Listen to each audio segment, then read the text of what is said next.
Bem, sentado mesmo, eu gostaria de entrar no assunto aqui. Pode gravar.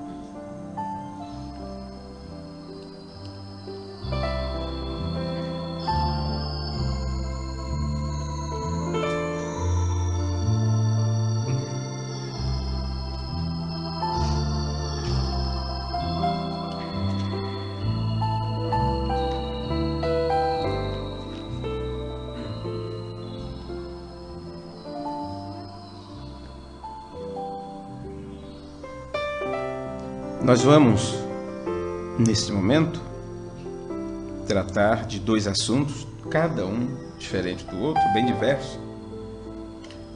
E, primeira coisa, eu quero falar um pouquinho sobre o reverendo, ou referendo.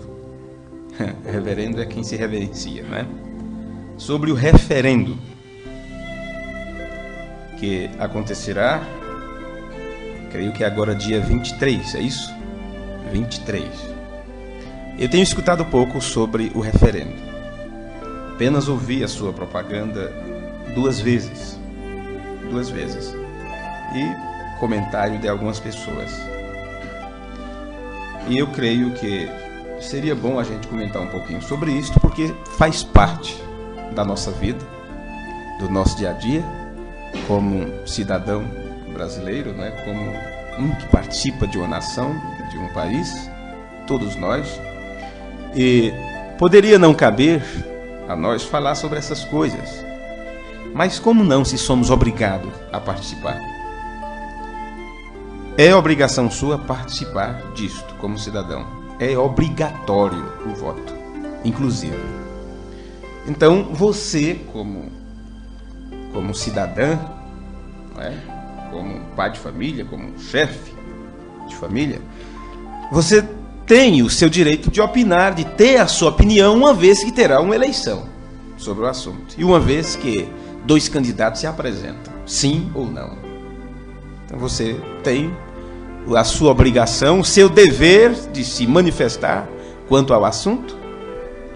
E o referendo é a consulta popular previsto na Constituição Federal, na qual o povo tem que se manifestar a respeito de uma lei que já foi aprovada. A lei já foi aprovada. Vamos fazer isto. Mas como é algo que mexe com a individualidade de cada pessoa, então se leva isto para que as pessoas votem.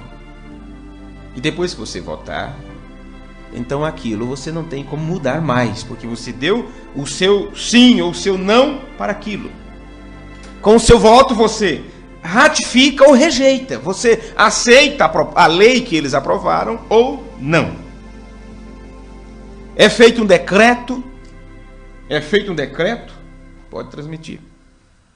É feito um decreto para isto, e neste dia 23 de outubro, os brasileiros, todos nós, terão de ir às urnas para manifestar sobre o artigo 35 do Estatuto do Desarmamento, que é a Lei 10.826, datada de 22 de dezembro de 2003.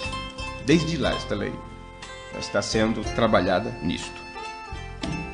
Agora, eu já discuti um pouquinho sobre isso, não nos treinos, no trabalho, nos transportes, no meio da rua. Eu já discuti um pouco sobre isso em casa, conversamos sobre o assunto com a minha esposa, e temos opiniões diferentes, um pouquinho a respeito disso, não é? Mas não é por isso que eu quero transmitir isso, mas eu sinto que é uma obrigação minha, uma vez que quando nesta cidade teve a primeira palestra sobre desarmamento, a diretora titular do SIC, aqui de Francisco Morato, me convidou como líder de comunidade, não é? Como ministro aqui do Tabernáculo, eu fui convidado para participar daquela palestra sobre o desarmamento, e eu fui, representando a nossa pequena igreja, e por isso, quando agora está sendo feito e somos proclamados, então eu gostaria de passar para vocês um pouco de conhecimento do que está sendo feito, do que vai ser feito. Primeiro, eu procurei alguma coisa e entre os jornalistas do nosso país, aqueles que discutem esses assuntos, que estão por dentro da mídia, das coisas, uma revista de grande aceitação do público, muito conceituada, como dizem, que levanta sempre esses casos, eles exporam a opinião deles, deste grupo, desta revista, e isto me chocou como conseguiram, já que estamos vivendo num tempo de democracia e cada um fala o que bem quiser, mas eles expressaram algo um tanto quanto duro contra esta lei, que o povo está sendo chamado de uma forma obrigatória para participar dela. O que acontecerá se a lei for aceita ou reverendada? Se as pessoas aprovarem a lei do desarmamento. O cidadão comum que hoje pode comprar uma arma e munição para mantê-las em casa ou no local de trabalho, desde que ele seja o responsável por aquele estabelecimento, ele não poderá mais adquiri-las, se a lei for aprovada. Ele não poderá mais adquiri-la. Quem já tiver arma, não poderá comprar outra e nem munição para aquela que já tem. Então, é mesmo que não ter. Isso significa, na prática, o desarmamento total, bem pensado, do cidadão comum. Desarmamento total do cidadão comum. Mas é uma facilidade tão grande de envolver a massa, de envolver a população, de envolver as pessoas, que rapidamente você pode mudar de opinião e fazer algo pensando que está sendo algo grandioso. Como as pessoas pensam que algo grande está sendo realizado na terra, quando você encontra hoje o evangelho sendo pregado em todos os lugares, quando você encontra a igreja em todos os lugares, grupo de evangelização em todos os lugares, você diz, puxa, que bênção, todo mundo agora é evangélico, todo mundo agora é crente. Mas você recebeu colírio para enxergar o que está por trás disso, o que está por trás desses movimentos. O que não seria diferente também em algo como isto. O voto é obrigatório. Maiores de 18 anos e menores de 70 deverão comparecer à sessão eleitoral no dia 23 de outubro com título de eleitor para fazer isto. Agora, é feito uma pergunta quando você for fazer este voto. A pergunta é esta: o Estado brasileiro, o país, vai fazer a seguinte pergunta a cada um de nós: o comércio de armas de fogo e munição deve ser proibido no Brasil? É isso que você vai votar. Sim ou não?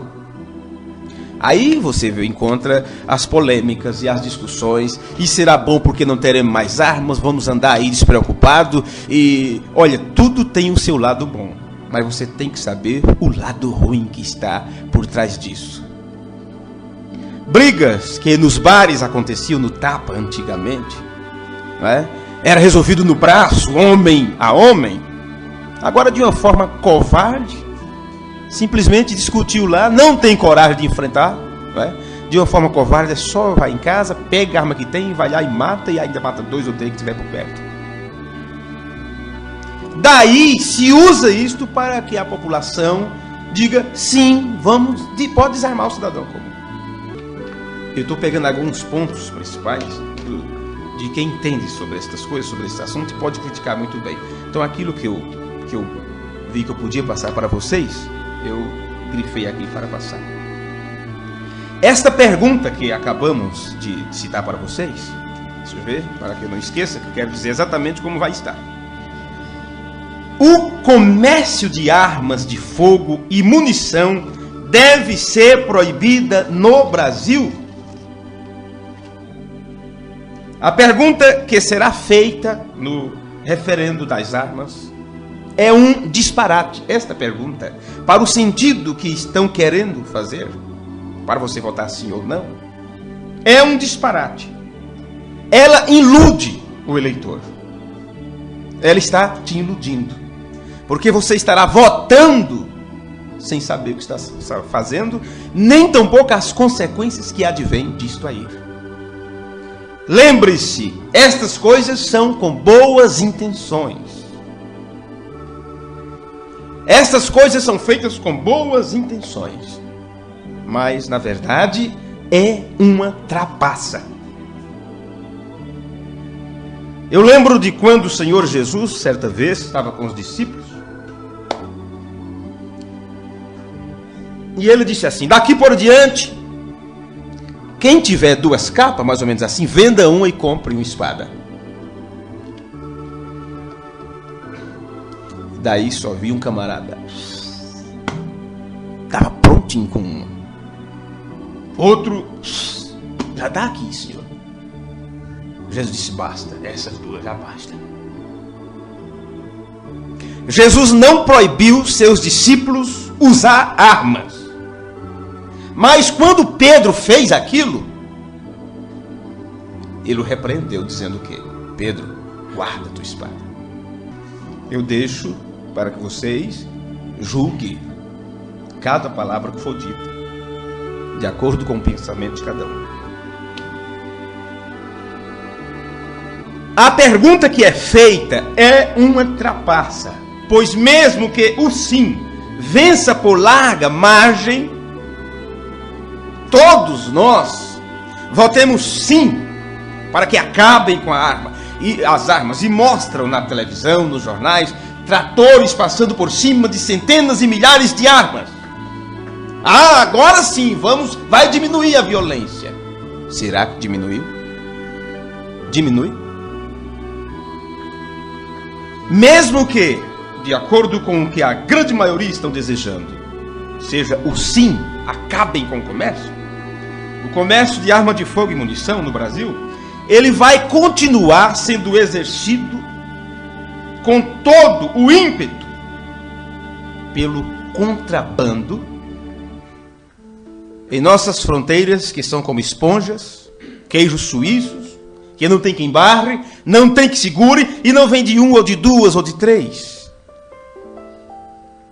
Não, é que se o cidadão comum tendo uma arma, o ladrão vai lá, e o bandido vai lá e rouba, e aquela arma que era arma, digamos assim, documentada, legal, passa para a ilegalidade e vai ser cometido crime. Está se falando de uma, em um bairro, em uma região. Não é falado de aquelas que entram em caixotes, com centenas e milhares delas, para abastecer, não o cidadão comum, mas os marginais, que ficam soltos na rua e você tem que estar preso dentro de sua casa. E ainda desarmado. Olha, eu não sou nenhum revolucionário. Deus me livre de ter uma arma. Mas nós precisamos enxergar mais longe sobre estas coisas. Então entendam isto. As armas continuarão entrando pelo mercado negro. Eu estou citando para vocês o que está sendo divulgado no Brasil e no mundo inteiro, pelas principais revistas. Pelo mercado negro, alimentado em grande parte pelas próprias autoridades policiais, encarregadas de desbaratá-lo. Toma aqui, ali na frente já vai. Isso nem sequer é uma denúncia. Todo mundo sabe disso que acontece. Onde você comprou esta? Ih, rapaz, estava lá no barzinho lá, ou na padaria, ali em tal lugar. Simplesmente chegou e mostrou: olha, essa aqui é boa. Quem? Um bandido que trouxe? Não, um homem da lei. Para funcionar o referendo da proibição do comércio de armas do Brasil, precisa da concordância de outros países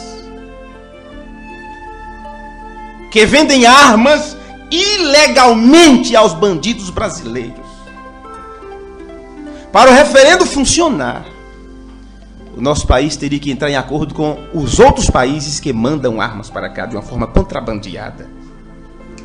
O que adianta desarmar o cidadão comum?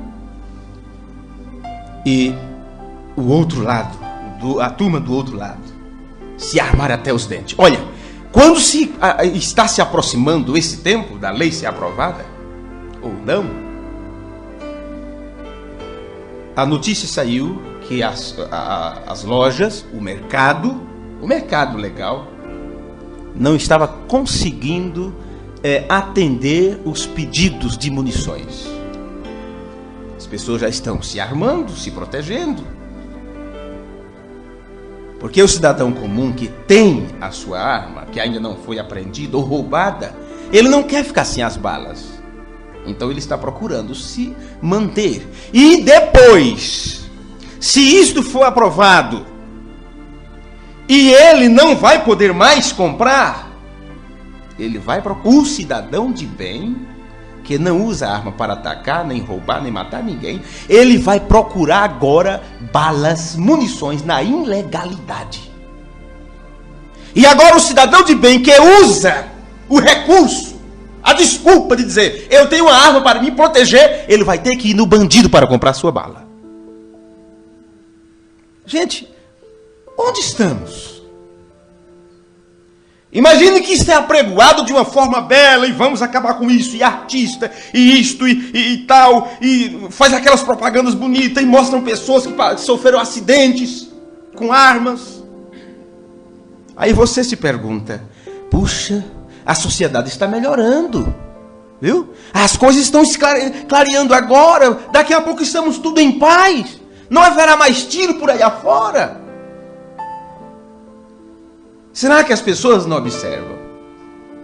Por que será que conseguiram tirar a propaganda do cigarro da televisão?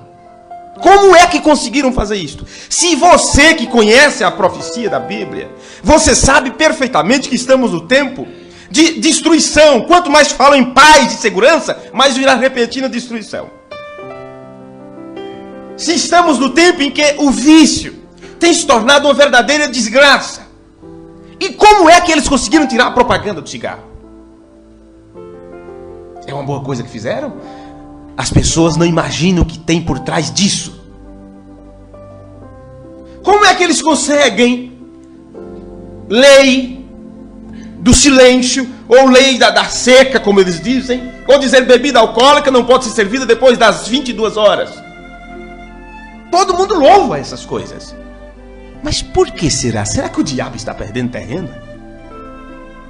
O diabo está perdendo força? Que ele não consegue mais propagandear o miserável do fumo, que tem 4.700 substâncias tóxicas em cada cigarro daquele? E ele conseguiu agora perder isso, o diabo perdeu essa força, a ponto de proibirem aquela propaganda miserável, que engana os jovens e tudo. O que aconteceu? Tem coisas muito perigosas acontecendo. E estas coisas não são normais, não são naturais, são espirituais. E as pessoas vão ficar tão tranquilas, porque acham que os homens da lei, que os que estão lá em cima, estão preocupados com o bem-estar da sociedade. Eles vão ser encabeçados a tal ponto, e vão ser enganados a tal ponto, que quando o anticristo assumir o poder de uma forma total e completa, todos o adorarão pensando que estão diante do Messias. Porque ele tem como barrar a violência, a fome, tudo. Vocês acham que é difícil enganar as pessoas? O anticristo, ele simplesmente em poucos dias, em poucas horas, ele pode acabar com a fome mundial. E o que é que o povo... E ainda mostrará para o povo, o Deus de vocês fez o quê? O Deus que vocês adoraram durante todo o tempo, o que ele fez? Veja os mendigos nas ruas, veja as crianças abandonadas, veja os abortos, vejam isto, veja aquilo. E ele simplesmente acaba com tudo isto. E o povo diz, puxa, era isso que estávamos esperando. Mas é o engano. Mas as pessoas não sabem que estão sendo enganadas. Por isso elas adoram o diabo pensando que estão adorando a Deus. Então é exatamente isso que vai acontecer. Essa propaganda de desarmamento não é outra coisa a não ser uma outra arma. E a situação vai ficar pior, porque a Bíblia diz que vai ficar pior. Este referendo é um despiste, é para despistar. É uma tentativa de mudar de assunto. Porque a população exige das autoridades segurança. Preciso de segurança para meus filhos na escola. Preciso de segurança para ir para o trabalho. Eu preciso de segurança para ir no mercado. Agora, só quem poderá portar armas será, vamos dizer assim, a Polícia Civil, a Federal, isto e aquilo, porque são melhores do que os outros. E um caso daquele do juiz, que simplesmente porque não foi permitido, o segurança disse, não, já passou a hora do supermercado, o supermercado já fechou. Ele simplesmente o matou com a arma. Esses vão continuar armados.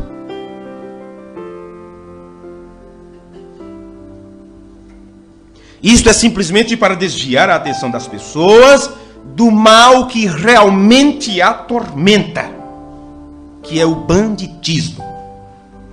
Por eles saberem que não conseguem barrar o banditismo, então estão tentando desviar a nossa atenção. Como o brasileiro está acostumado a relacionar armas com criminalidade que assola o país, então na propaganda, olha, o que vocês acham? Presta atenção, como é a pergunta. O comércio de armas e munições deve ser proibido no país? Por que eles não fazem a pergunta sem esta mensagem subliminar? Que seria assim: vocês aprovam que os cidadãos comuns percam o direito de possuir arma? Eu duvido se a maioria votaria assim. Porque todos lutariam pelo direito de escolher ter ou não. Eu não quero nunca uma nas minhas mãos, mas eu posso ter o direito de querer ou não.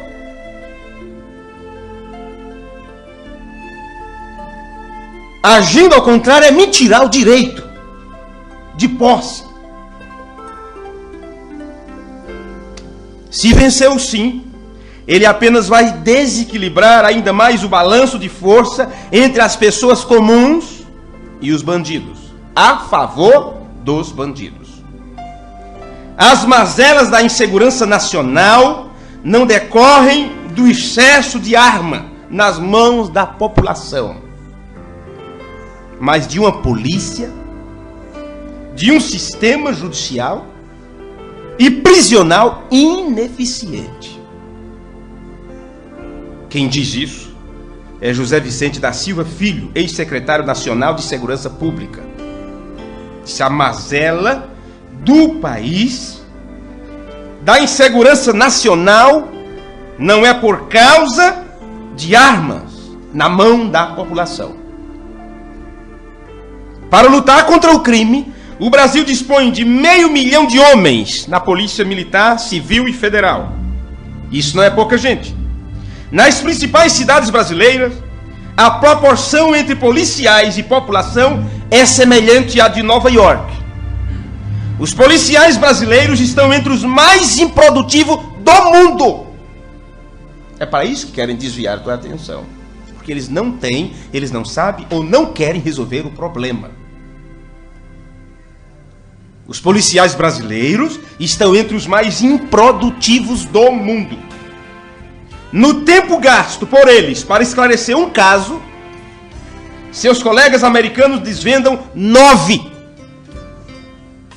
Enquanto a polícia brasileira, o tempo que eles gastam para desvendar um caso, os policiais americanos resolvem 9 e os ingleses resolvem 14. Então, por que não procuram agilizar este lado? Por que a papelada do julgamento não é colocada em dias? As várias forças policiais não trabalham em conjunto, elas brigam entre si. Não existe um bom sistema de troca de informações criminais entre o Estado.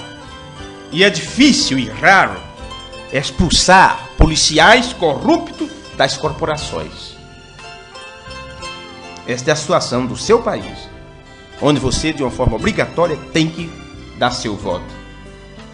A justiça condena poucos criminosos. E por condenar poucos, por isso que eles se sentem no direito de cometer mais crime. Vai preso hoje, sabe que amanhã ou depois é só fazer um levante lá dentro, queimar os colchões, fazer greve de fome, e ali vai ter os homens dos direitos humanos para defendê-los. Primeiro, porque está sobrecarregado de processo, de causa de escassez, falta de juízes para julgar os casos. Segundo, porque em geral o trabalho de investigação está sendo mal feito. Olha, quando você vê a polícia que a população mais confia, que é a federal, por levar o nome de federal, ela simplesmente vai e apreende grandes toneladas de cocaína, grandes somas de dinheiro nacional e internacional, e guarda no seu cofre forte, na própria, vamos dizer assim, delegacia ou central da Polícia Federal. E daí a pouco, apenas um final de semana, aquilo some. A própria polícia é roubada daquilo que apreendeu do bandido. Simplesmente imagine o traficante. O que é que ele pensa? Estamos sendo perseguidos por alguém mais corrupto do que nós. Isso não é brincadeira, isso não é pouca coisa. É que nós não paramos para perceber isto. O referendo carece dessa racionalidade. Cria um problema falso, que é excesso de arma no Brasil. E, por criar um problema falso, ele então apresenta uma solução enganosa: acabar com as armas legalizadas, de forma a evitar a questão real, que é a criminalidade, a ineficiência na política. Em outras palavras, em lugar de enfrentar o problema, finge que ele não existe. Então, para acabar essas mortes, para acabar esse desastre, para acabar tudo isso, vamos desarmar a população. Eles vão desarmar os bandidos? Não, senhores. Todas as apreensões de armas que tiveram, quantos fora da lei foi lá levar sua arma? Não, mas o cidadão de bem foi lá e entregou. O que teremos no final? Todo mundo desarmado, todo mundo sem bala. E o bandido tem toda liberdade de entrar em tua casa. Primeiro, ele vai disposto a matar ou morrer, de preferência matar. E sabendo que ele não vai ter do outro lado um tiro, geralmente as pessoas não têm preparação, não é? Então não sabe nem usar uma arma, apenas para dizer que tem, talvez para amedrontar, para fazer medo. Por isso que sempre leva para trás. Então imagine o bandido sabendo que vai entrar na tua residência, sabendo que não vai encontrar nenhuma resistência. Um bando de menino indefeso, de boneco, nas mãos desses marginais, que nunca foram barrados, de 1000 casos, um apenas, vamos dizer assim, fica seguro por trás da grade por pouco tempo, porque tem dinheiro para pagar um bom advogado. Então, gente, isso é um engano, isso não resolve, isso não funciona. No dia 23 de outubro, os brasileiros serão chamados às urnas para responder sim ou não. Vou apressar aqui rapidinho. A seguinte questão: o comércio de armas de fogo e munição deve ser proibido no Brasil? A pergunta deveria ser esta: o Estado brasileiro pode tirar das pessoas o direito de comprar uma arma de fogo? Esta era para ser a pergunta. Os bandidos, como se sabe, são fora da lei. Eles não cumprem a lei. Já é ilegal matar. Eles matam. É ilegal roubar. E eles roubam. Se o comércio de armas se tornar ilegal, porque no momento está dentro da lei, o comércio de armas e munições. Mas a partir do momento que for proibido e quem comercializar é ilegal, a partir de quando isso acontecer, então os bandidos vão continuar fortalecendo o seu arsenal no mercado negro, como sempre fizeram. O referendo pode proibir a venda desta arma. Aqui, olha. Está aqui a foto.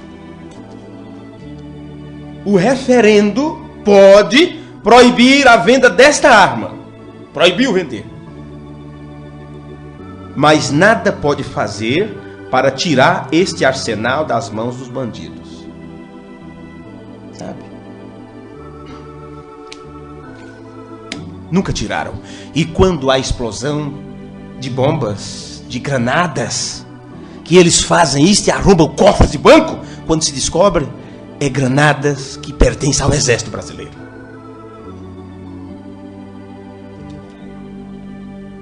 O crime armado até os dentes.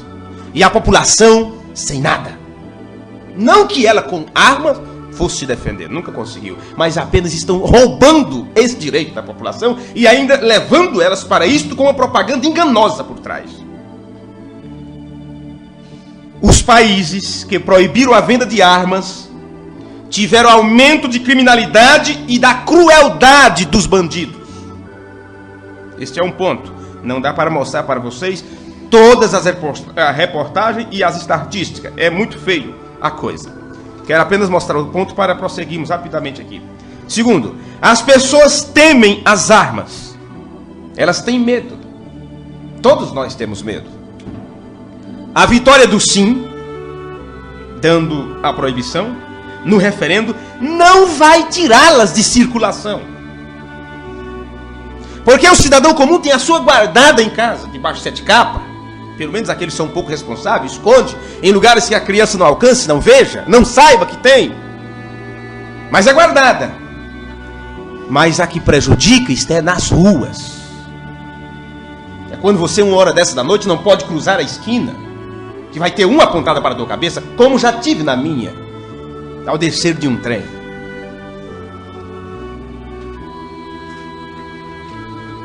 Em muitos países, a arma é uma questão cultural e não necessariamente um instrumento de agressão.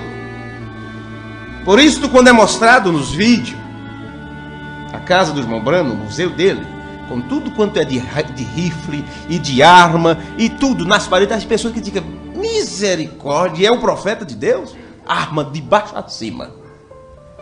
Porque ela é cultura.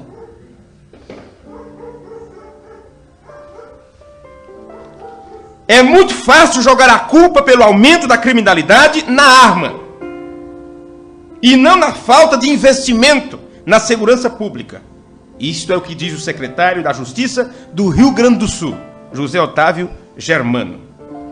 Os mesmos argumentos usados de forma falaciosa para justificar o desarmamento poderia muito bem ser utilizado em relação às mortes provocadas no trânsito. Então, olha, quantos morrem por dia no trânsito? Vamos tirar o carro da mão da população.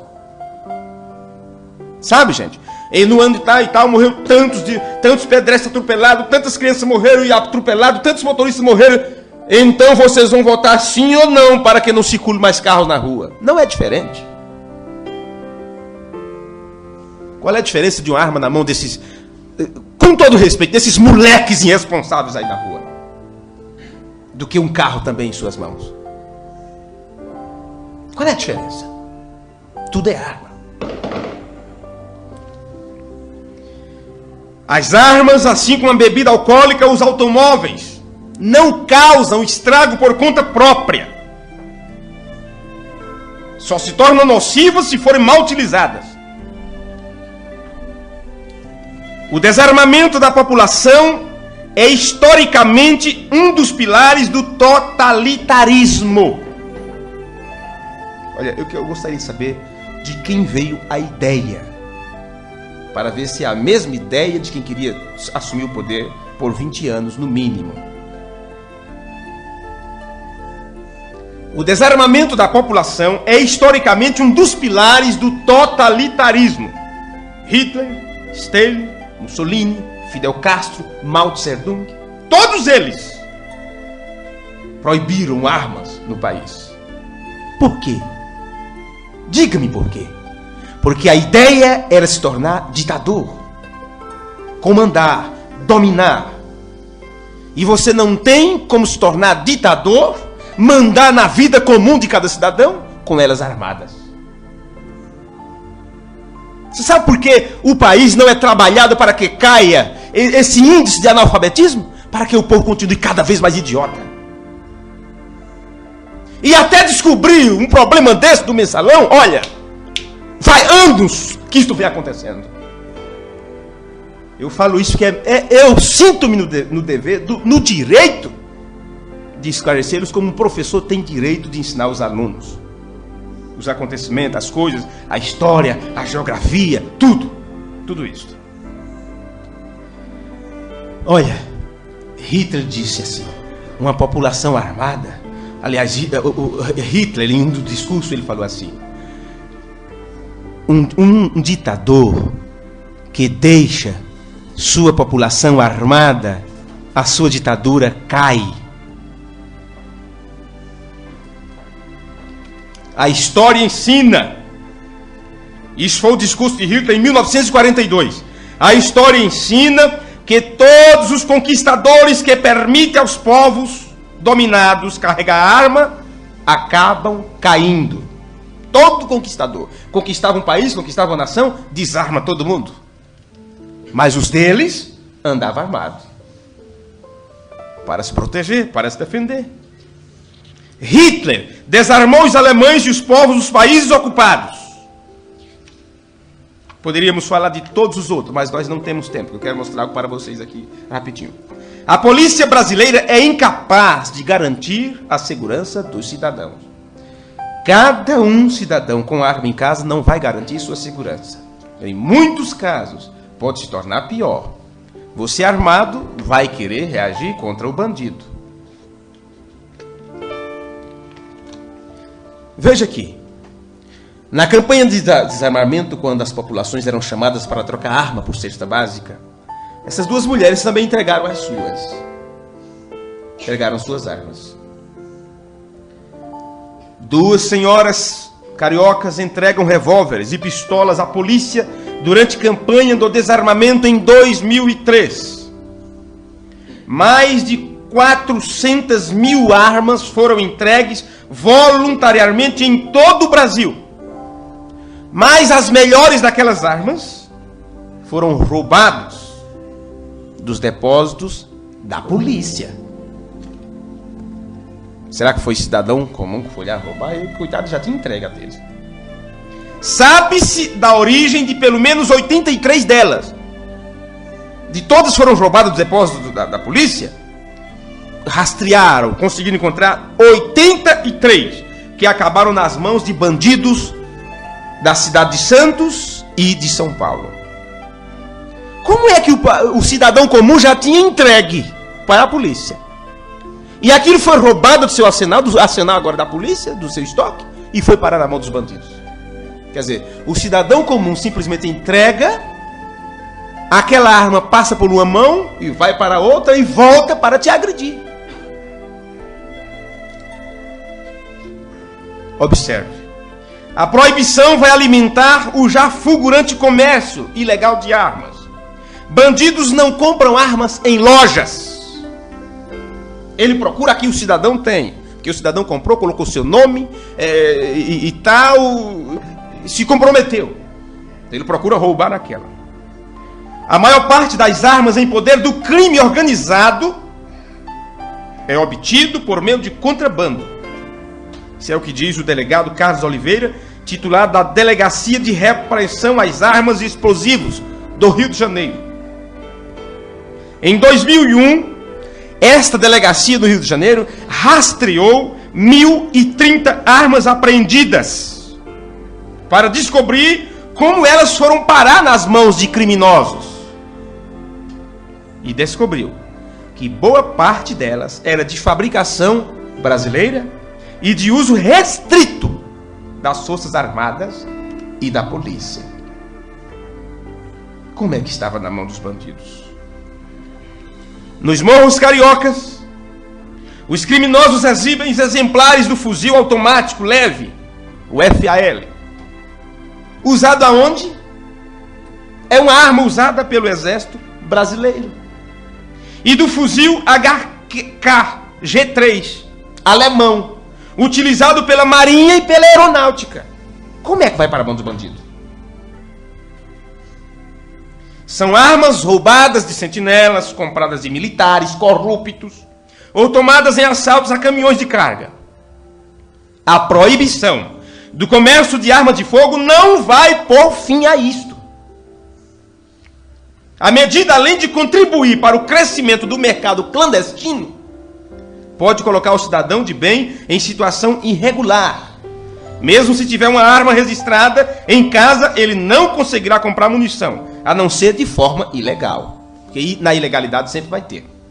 Como é óbvio, a proibição do comércio legal de armas terá como consequência inevitável a ampliação do comércio ilegal.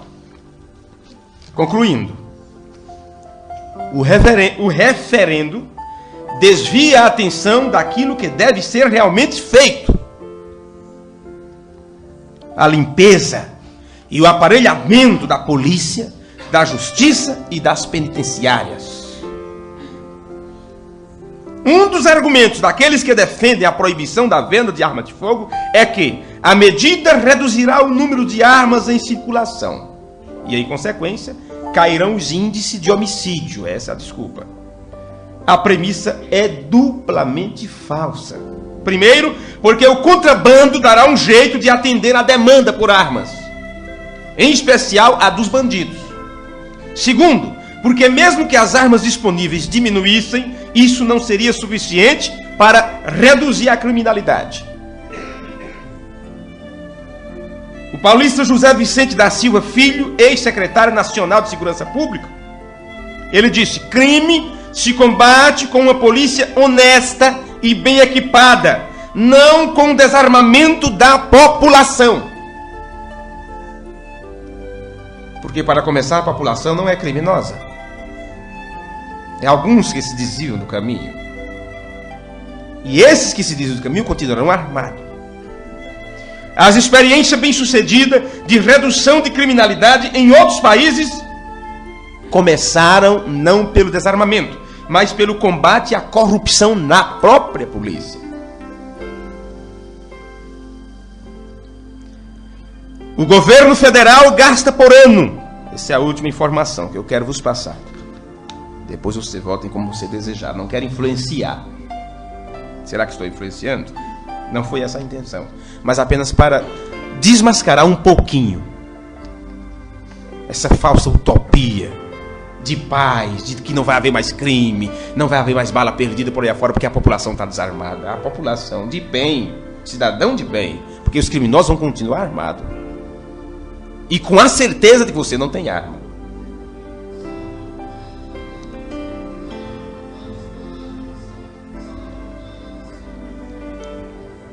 Quando eu escuto esses hinos brasileiros, eu fico pensando, os homens se fizeram com tanta paixão pela pátria.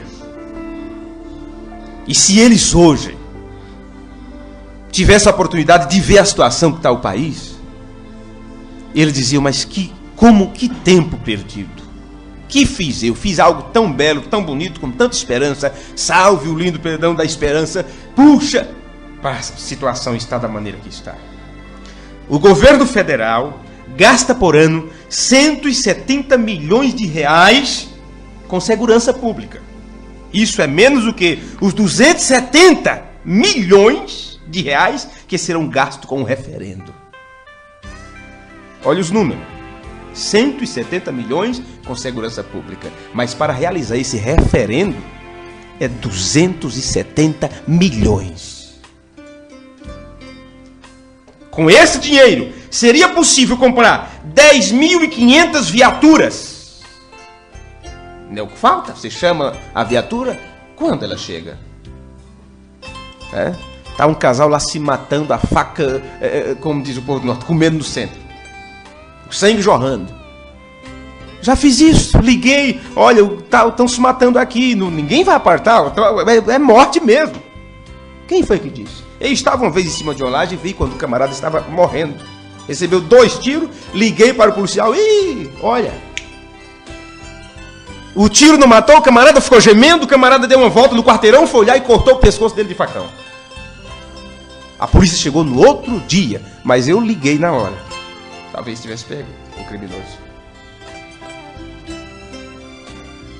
Com esse dinheiro seria possível comprar 10.500 viaturas e 385 mil coletes à prova de bala para a polícia.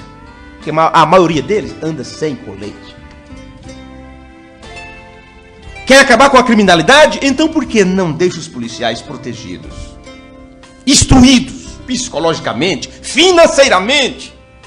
Ganham a miséria o salário deles. Para enfrentar bandido? Que não tem medo de morrer de forma nenhuma? O recurso seria ainda mais bem aplicado se fosse usado na aquisição de computadores para as delegacias. Ainda aquela velha máquina de escrever obsoleta. Aquele computador velho caindo aos pedaços dos anos 70, sei lá.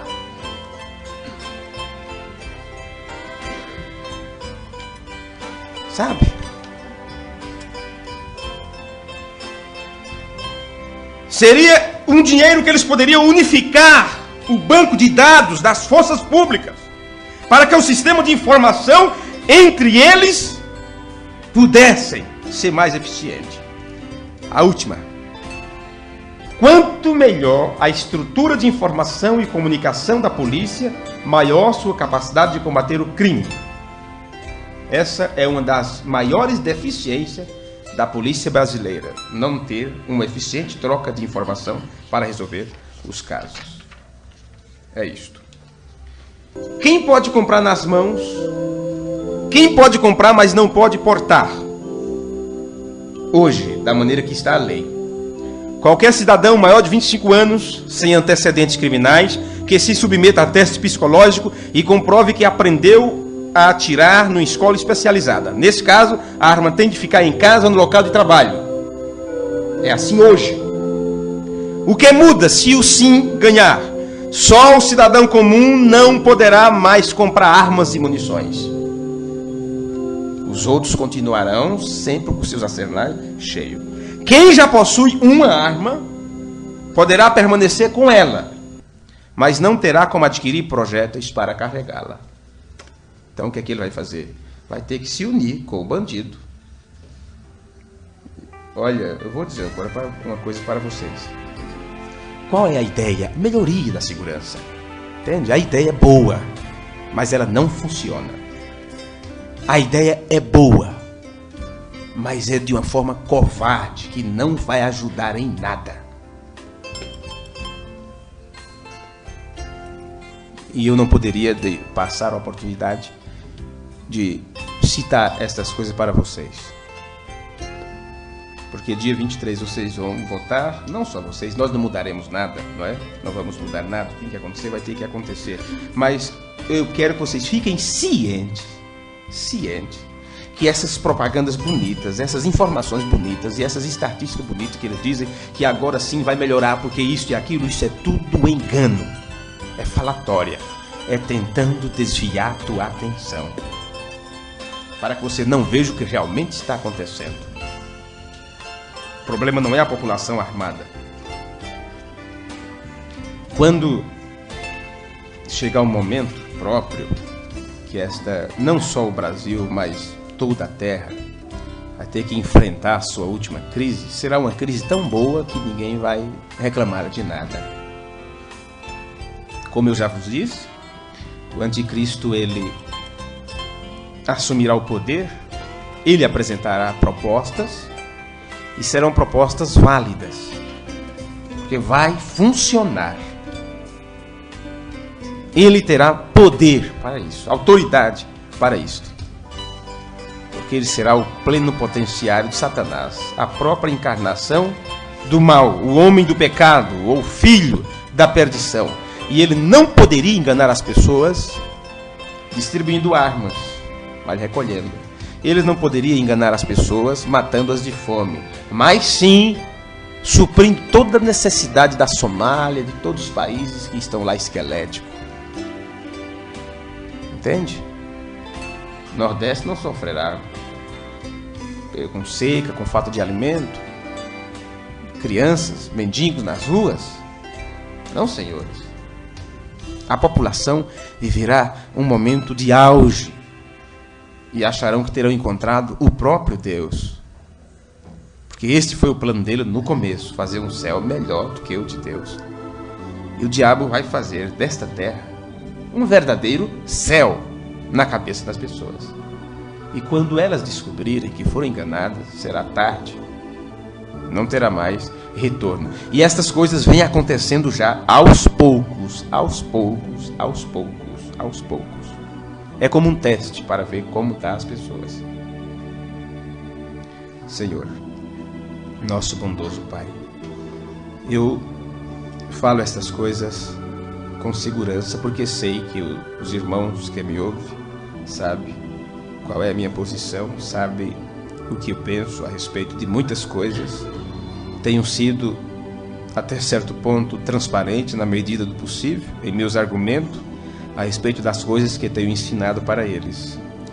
E se tenho levado este assunto adiante, Senhor, aproveitando a oportunidade quando todos os habitantes deste país estão sendo proclamados para realizar isto, Senhor, sabemos que é exatamente como no tempo da política, que muitos votam, não sabem nem quem estão votando. Muitos não sabem nem que candidato votar, porque não tem escolha, não tem um melhor que outro, e simplesmente pega o primeiro papel que encontra jogado no chão e vota naquele candidato, porque não tem outra coisa a fazer. Ó Deus, que possamos entender de todas as formas o que o Senhor quer de nós, e que mesmo que façamos ou que votamos sim ou não, não importa a decisão de cada um, porque nada impedirá que as coisas aconteçam, mas que, ó Senhor, que possamos estar com nossos olhos abertos e que não nos enganemos com propostas de paz, com propostas de saúde, de cura para todas as enfermidades ou todas estas coisas, porque a cura nós já temos. Nós já temos a nossa cura, porque o Senhor levou sobre si as nossas dores e as nossas enfermidades. A nossa paz, nós já temos. O Senhor é o príncipe da paz. E o Senhor disse, eu vos dou a minha paz, não como o mundo dá. Nós temos a paz que vem do Senhor para as nossas vidas. Nós vivemos em paz. E pedimos no nome de Jesus Cristo que a cada dia que passarmos nesta terra e cada engano que Satanás traga para o mundo, que possamos estar esclarecidos, com a cabeça voltada para o céu, e que não nos enganemos com nada, que não nos conformemos com este mundo, mas que venhamos sempre a ser transformados pela renovação do nosso entendimento. No nome de Jesus Cristo, nós te pedimos e te agradecemos. Amém e amém.